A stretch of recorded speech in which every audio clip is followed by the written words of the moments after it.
because there's nothing to be afraid of when you're in the sight of God, because my only fear is God Himself. Other than that, there's nothing to be feared about.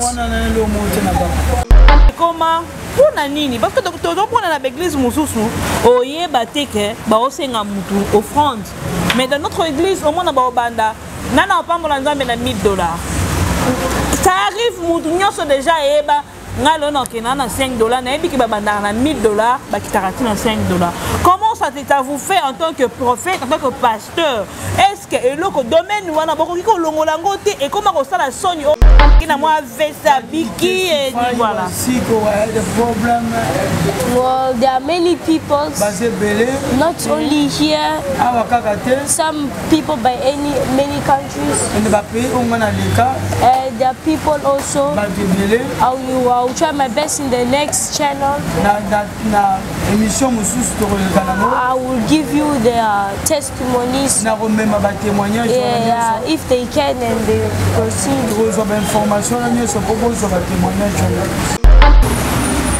What I feel about it is very bad. It's very bad that is happening to because there's also a spirit of poverty that is walking around the streets.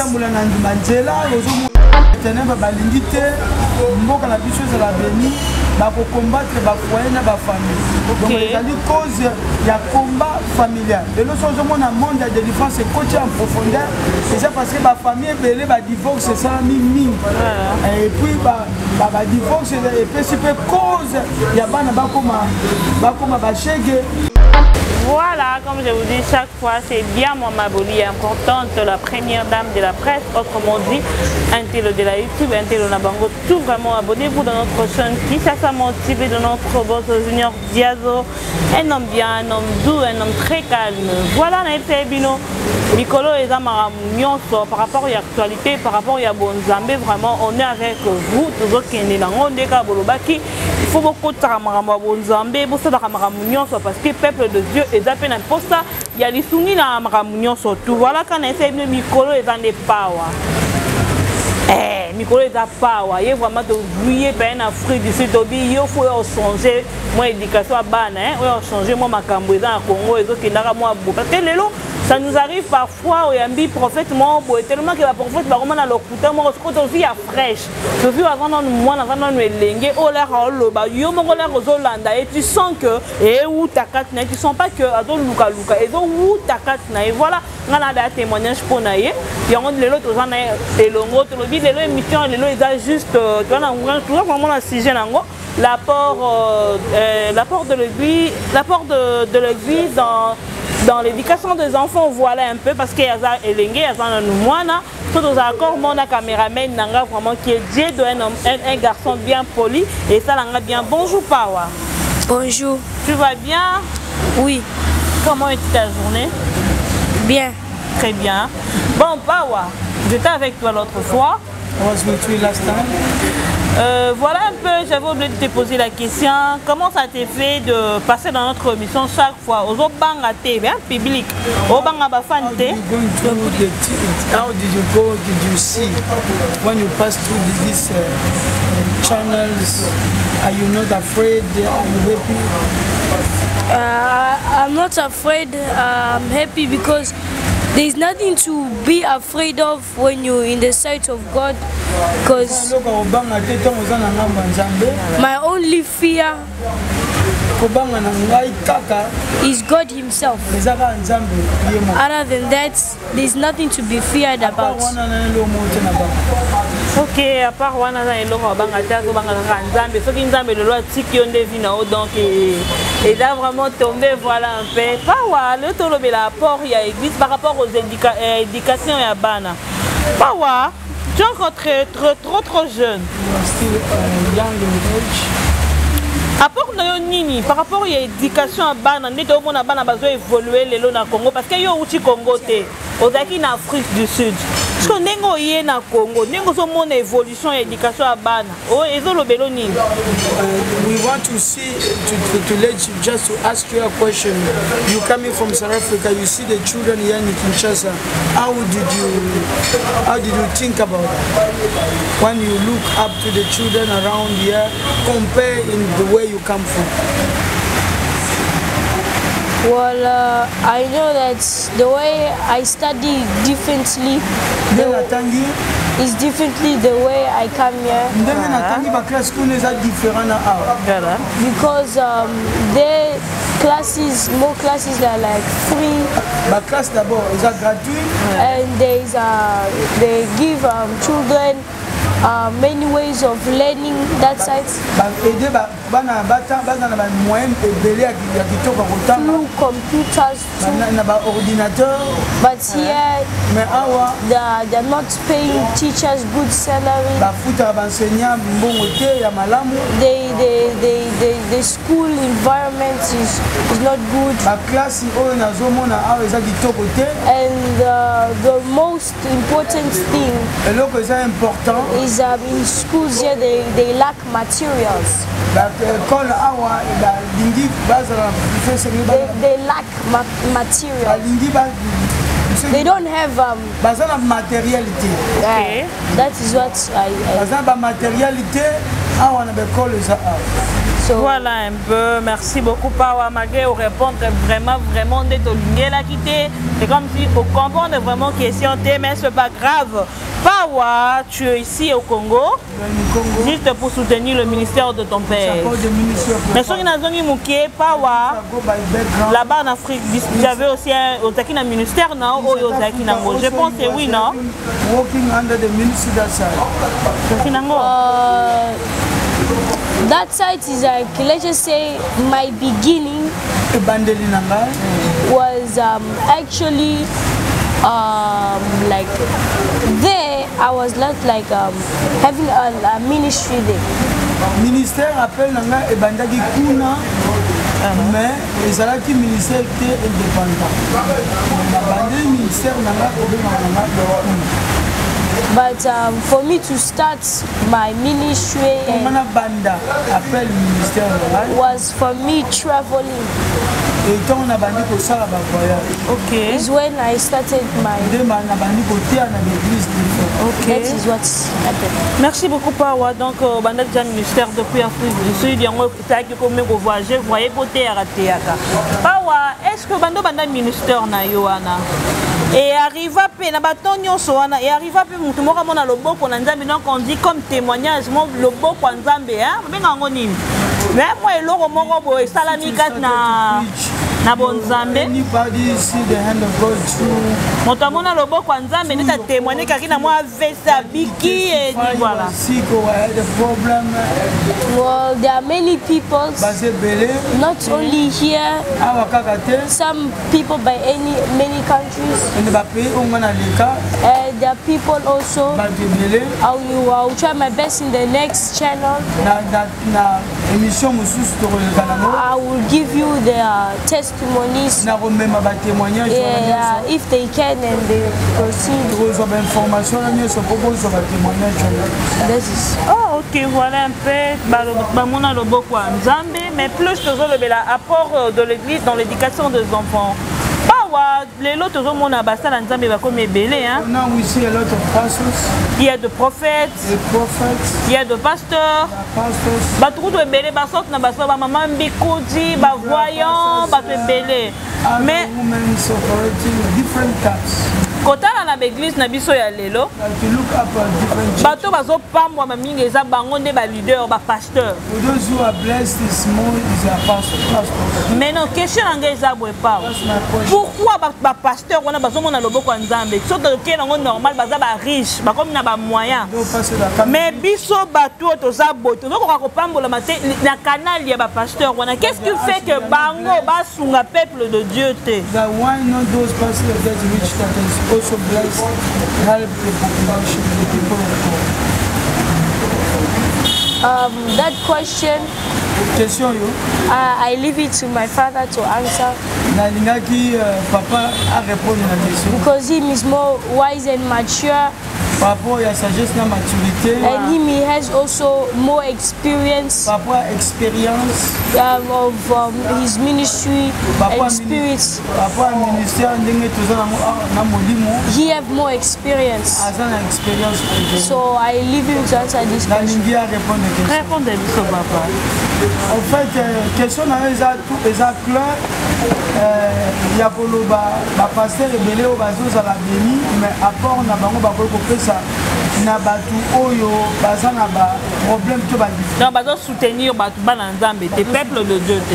En réalité na zaï na Nigeria na ba state bena tamo na Nigeria église to ba pasteur ko baza béni ba soutenaka bomona ngo même na ba TV toujours qu'on a David au dépôt toujours na Jeremiah ba pasteur même na Afrique du Sud na ministère na biso l'église na biso place ezali na Rema Church babiloko ebele esama mais na mboka na biso différence ezali ke d'abord na kati ya mboka na biso bapaster ebele batravara mpo na bango nous tona leadership francophone na leadership oremarke ke ndako apaster eleki église na kitoko oremarke ke paster aza na mituka aza na mbongo bazoluka mbongo ya carburant bazosala même ono toujours na besoin 10 litres mais pendant que passer à Jeep ou à Mercedes pendant que tout avant service wana baluka mbongo essence to ya nini ya micro moko ba outil déjà pour engager ba paie de fonds ou eleki déjà ba $100 donc ezali mauvaise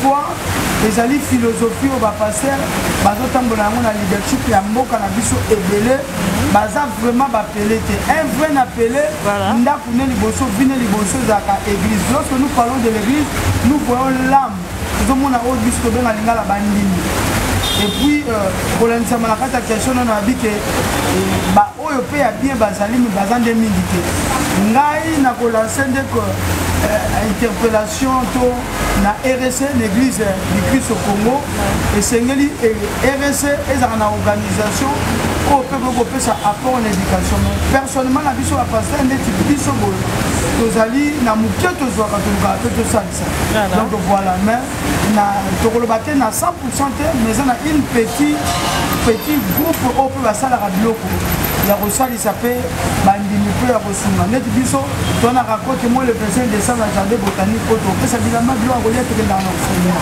eza mpe na bato mosusu balekaka na batv te bamimbulisaka na miso te basalaka mais système na mboka na biso nde ezali beaucoup plus bato baza baselfish neti bananglais bazolanda bavi na bango personnel mais église bazolanda bavi na bango personnel mais église te mais baza tout le temps maman s'aimait boye mais non na okuta question pa te funa ke ndongo na papa ya pawa parce que lelo tokoma ke na église plus c'est comment pona nini parce que tozomona na église mosusu oyeba te ke baosenga mutu offrande mais dans notre église omona baobanda nana opambola nzambe na $1000 ça arrive mutu nyonso déjà eyeba ngai lelo nakenda na $5 nayebi ke babandaka na $1000 bakitaka ti na $5.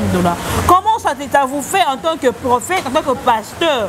Est-ce que eloko domaine wana bokoki kolongola ngo te et comment kosala soni au moins soki mutu kezoleka déjà bato bakomprena bango c'est comme na yaka offrande bakita voix mais vu que nazaka en face nayo kaka babandaka paye na $1000 nana opambola nzambe na $1000 nana opambola nzambe na 800 ti ekokoma na 500 pourquoi eloko wana en tant que prophète mais bien eza nango lisumu te nakoloba ezali ce qu'on appelle l'appel de fonds ezalaka volontaire balansaka appel na bato baza na volonté oyo aza na mbongo wana akoki kopesa omoni lelo baeglise okwati mbangise etongami lelo eza na bekode loko ya minene eza babengango batintsania donc bappel de fonds eza lisumu te mais sauf que koexagéré nde ekomaka mabe ekomi lokola business moko ndeti église moko ekoti bazoi na 100 francs ya esprit de mort soki 1000 francs to 500 et puis ekoma le roi chaque jour ekoma le roi sujet ça c'est la propriété ezali ya biloko moko elongoli tozofingisa biso basala nzambe mais en réalité il faut la pousser par l'esprit. Voilà. Mais comme le système établi, on a comme bonjoto, on est comme ma belle. Parce que au cause de capé au pays, nous sommes malades, nous sommes les jours que le Saint-Esprit te touche, parce que la Bible recommande ça, la Bible recommande donc voilà, ma belle, et comme on a la commerce, voilà. Comme on a moi mon maison de mon côté, et puis tombe à l'église, on a foi encore. C'est un nouveau venu. Voilà. On a outil pour la secte, système où il y a ça. Et le monsieur faut la interpréter on a un l'église n'a pas sous la pointe. Les avis pour la locoso, tout le babongo, le coso, wana, on doit s'en bon, on doit s'en même émission, même la télévision, on doit soniter. On se bat tous sur un monde à basé dans le coso et un bon. Donc le wana, les caractères, il y a déontologie pastorale, mais que c'est un des alissons. On dit un homme de Dieu faut dans la caractère. On est infirmier, médecin, on déontologie médicale. Mais biso, si biso na basa nzambe est-ce que tu bomi caractère même ba voisin ba talibande ba mona ba penser ba minute dans le cause. Mais pendant que tu là où il y a le faux, il y a aussi le faux. Voilà, merci beaucoup Bozier. Nous avons bino na balandia Kinshasa TV plus dans un pas wana plateau au azami kolo ndé ko panzaka sango parole de Dieu. Pas va j'étais suivi avant de banano émission au bandé côté ya. Olobi oyena port moro boye na église par rapport à bana. Mais pas heureusement les kaka na nzela na kin je crois comme déjà kotambola. Heureusement mona ba phaseur. Heureusement mona bano ba do senga kambongo na ba terrasse. Comment ça te fait? Et ça la ronde. En tant que moi nzambe. What I feel about it is very bad. It's very bad that is happening to because there's also a spirit of poverty that is walking around the streets. And that is very, very, very bad. But what I'm feeling is that we must make a change in our ground of Kinshasa. Because not only once I'm seeing this. Because the education of children is very bad. Things are changing. So as us Congolese, let us make a change. Or any government that is listening to me today. Try to make a change upon of your country. Thank you very much. Merci beaucoup pour ce changement par rapport à l'éducation à Mbokanabis, par rapport à Binobana. Mais pour ça, on a toutes nos questions, répondre par oui ou non. If you ask a question, you ask by yes or no. This question. Est-ce que vous avez ce qui est là? Et bana bazobenga bandogeza à cause ya ba prophète ba commenter à l'église. As you know that many children that are begging, sweet children, they have become sweet children because the prophet called them witch and their family chased them out. Yes or no? Non. Non. Comme le dit non, comme yo boyango pesa biso cause valable oh yo boy parce que biso le lot de découvrir ba pasteur bazokanga bana batu bandoki the children become the sweet children le lot bana wana ba parents na bango ba kufa many prophets se retrouver ba phaseur yango yo zo mona the family chase them out they become le lot ozo okuti réalité on a Congo so give us your argument. The cause why I say no. Yes. Well, the cause why I say no is the true reason why children these days, for me, the true reason why the children these days are outside the streets is because the devil, he wants to destroy the future of Congo. Because our spirits and our strength are lying on children these days. If children have good education, they can be also leaders of our country. They can help change our lives. They can help change our country. That is why I say no. So now the devil is fighting against the children. So this Congo cannot prosper. For us to prosper, we look upon our future on children. Our new generation. Because we pray every day that where us parents we did not go or become, we pray that our children must become.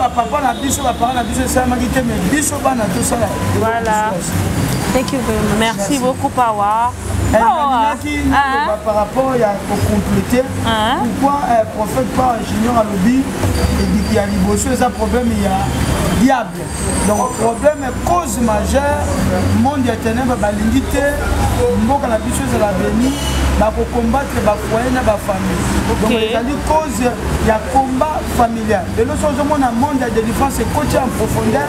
Et c'est parce que la famille est belle, le divorce c'est ça, mine. Et puis, le divorce est principale cause. Il y a des bakoma bachege. Et puis, il y a mis balai. Et zali, problème au moins réellement, la point B.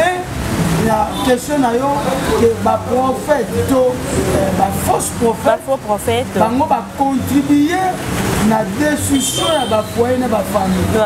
Parce que quand ils ont fait ce message prophétique, d'abord il y a aussi des prophètes qui ne sont pas des prophètes. Il y a un don prophétique, mais il n'est pas mature. Le monde prophétique est un monde glissé. Pour être un prophète, il faut avoir des enseignements. Donc, on a un message il y a des messages qui sont des informations du prophète. Ce n'est pas la prophétie. Je n'ai rien à famille, moi, l'esprit m'a parlé. Alors, on a fait un message de la divagation. Et c'est là que j'ai encadré le message. Je suis informé pour l'examen. Je sais comment présenter le message. Au moins, il y a un monde prophétique. Il y a un prophète, un prophète historien, un prophète poète, un prophète warrior. Il y a un warrior, il y a un guerrier. C'est un moyen qui banditisme. Jean-Baptiste, il y a un prophète warrior. Ma présentation de la message prophétique est brutale. Nous, on m'a dit que Jean-Baptiste, c'est ma quatrième moutou. Donc voilà. Alors, il faut tout repérer dans le monde. Il y a famille, il faut qu'on y ait présenter le message. Le prophète nous a mal instruit, rebelle de l'église, la paix spiritualité, un faux prophète, on va causer des dégâts. Il y a un comité sous la barbe. Il est parti, l'église est assistée, l'église de réveil. Balandela biloko wana te. Nous sommes dans l'Afrique du Sud, dans Nigeria, pays de l'Afrique, ceux qui ont biloko wana ezali, dérapage, hérésie, interpeller la plateforme, il y a des églises qui suspendent avant même la justice. Donc voilà. Merci beaucoup, Papa Pawa. Vraiment, c'est bien comme ça, tu es déjà bien, presque déjà comme il avait crocheté.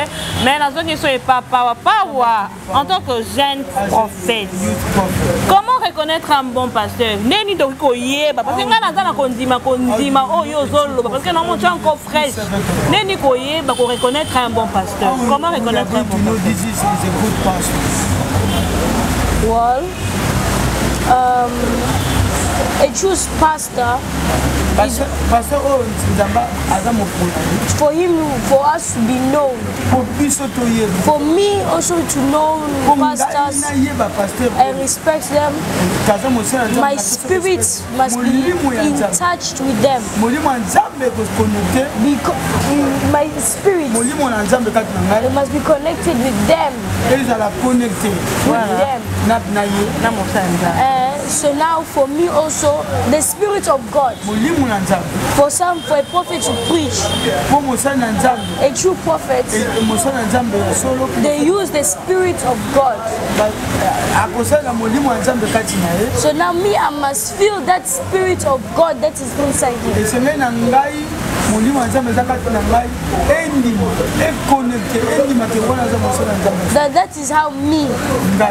That is how me, I know if this is a true prophet or not.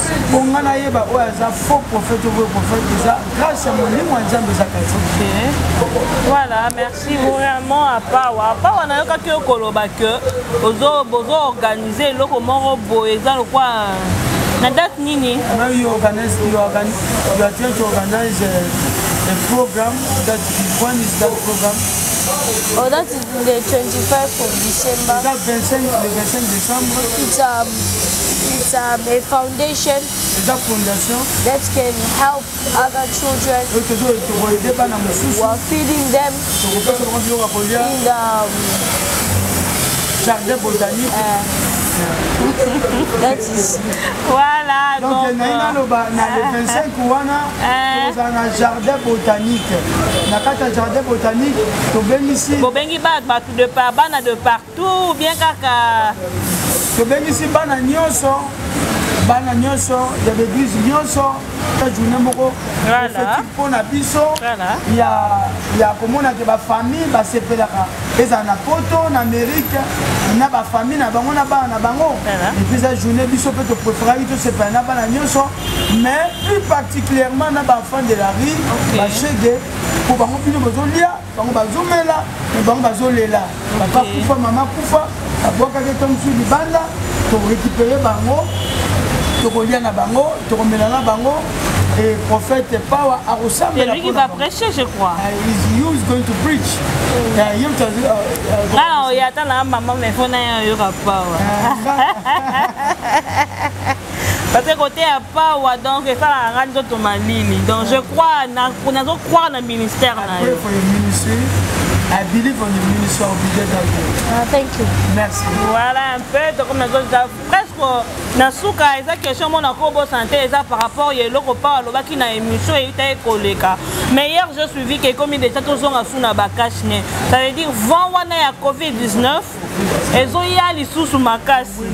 Toi en tant que prophète tozo yeba te qu'est-ce qu'on peut faire parce que ici au Congo tomesa na kobima koluka mais côté la vente et ça la raquette terrasse et ça la thé église et ça la thé qu'est-ce que nous pouvons faire toi en tant que prophète de Dieu par rapport à la réalité wana wezo ya les sous n'avant ya makasi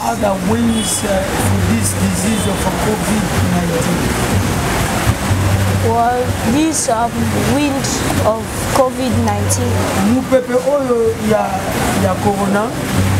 Well, in the beginning of it, they say that many people was dying. Also outside Africa, there are many continents that were already touched. Already corona.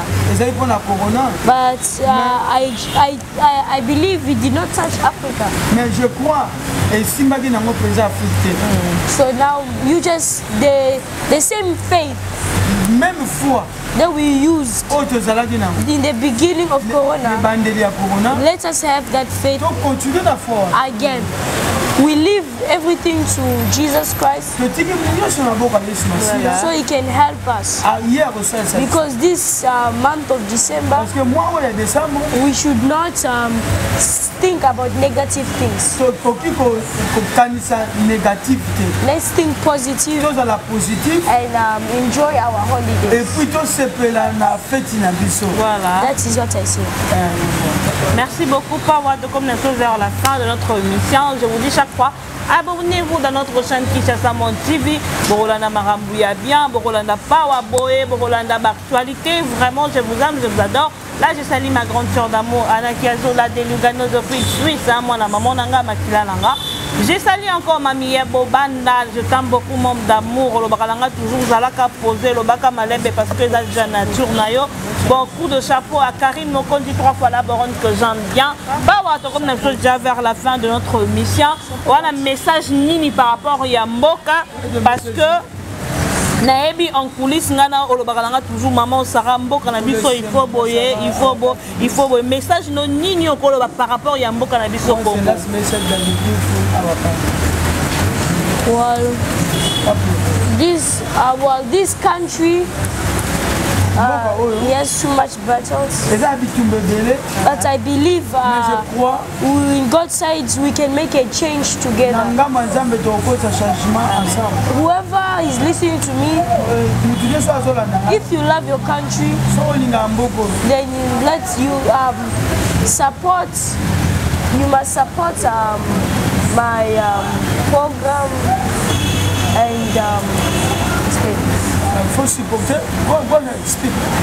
and support your country and support the children that need a proper education. Because there are also some pastors who are rich that do not support children. They do not support their children, but support those that you see, those that need help. Support them, and the Lord will bless you. Amen. Maman Sarah, le prophète par rapport à Mutuna, réellement, le monde a tenu à combattre Makasi. Fruit, gratuité à éducation, gratuité à enseignement. Parce que gratuité à enseignement, c'est pour la secondaire, c'est pour la primaire. Le ban basé au bazar vraiment fraîche. Le monde a tenu à combattre force, il y a prospérité pour la bénédiction en Boka la mission à pour bénédiction la mission, ne le prophète pas ils ont dépendent de la banque. Alors gratuité oyo et dans la combat. Aux hommes on a gratuité, environnement à la classe bana, les amabé, librairie, exaté, financement exaté, mais pas tout. Bandimi na bango ba na soutenir Uzoba. Je dis bien Uzoba. Makamo ezanga na motina. Oh, prophète pas vous dire koloba. Futur destiné à Mboka na biso, et autres dépendent na bana. Sauf que même Angleterre, ba Suisse, ba Belgique, ba France, ba Canada, bandeko ba oka biso na poto, li pas poli bénédiction Mboka banda na bana. Mais au monde dans le temps on a passé bana mbongo, on a artiste musicien, bana mbongo, tout ça ba politicien, bana mbongo, mais ba préférer pas que nous soutenir Bangambo et Zabuzoba. Bien sûr qu'on peut soutenir les artistes, on peut soutenir les joueurs, les comédiens, les musiciens en général. Mais pas dans la vie, non, dans Mboka. Tout le monde a un pays, nous sous. Beaucoup plus c'est $100 000, $1 million. Mais ils ont soutenu Mbongo, on a magicien, tout dans la alors, il y a une interpellation, il y a une réunion sur le biso, les pasteurs de l'église, les politiciens, le gouvernement, les artistes comédiens, les artistes musiciens, pour soutenir l'événement. Donc,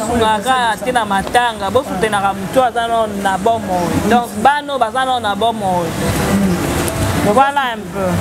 Merci beaucoup, chers abonnés. En tout cas, abonnez-vous, likez, commentez. Là, je vous dis un grand merci. Écoutez la prochaine émission, mais émission je sais que pas à couper ça.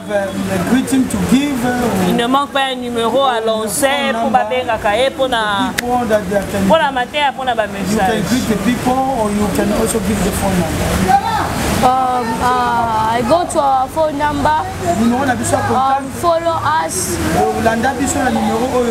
The 2 numbers that you can use directly. You can use from WhatsApp. There is the first number. Listen to me carefully. 080 87 390 75. I repeat 080 080 87 87 390 390 75. 75. I have the second number. Deuxième numéro, I start Nabandi 084 084 135 135 74 74 84. 84. I restart. Naba répété 084 084 135 135 74 74 84. 84. And I thank you, brothers and sisters of the Lord, that listen to me today. I also thank you to all prophets that I know. Thank you very much for following me. Thank you very much. I thank you, Mama Sarah. I thank you, my father, for being here. Don't forget to support and support also your children and follow this channel. Thank you very much. Amen. Bawa, pour une dernière fois, une prière pour clôturer notre mission. Well, close your eyes as I will pray. Father Lord, Father, Lord of my father, Lord of Jacob, Lord of Joseph, Lord of David, visit me today. I ask you, Father Lord, to support and guide the education of children in Congo. In the name of Jesus, make a change upon this ground of Congo. Make a change upon of our land, Africa. In the name of Jesus, make us prosper like how Americans prosper. Let us prosper the way other continents prosper. In the name of Jesus. Amen. Again, a big thank you for all people that are following us today. See you in the next channel. Thank you very much. Merci beaucoup. Abonnez-vous massivement. Donc, dans la prochaine émission. Allez, bye bye.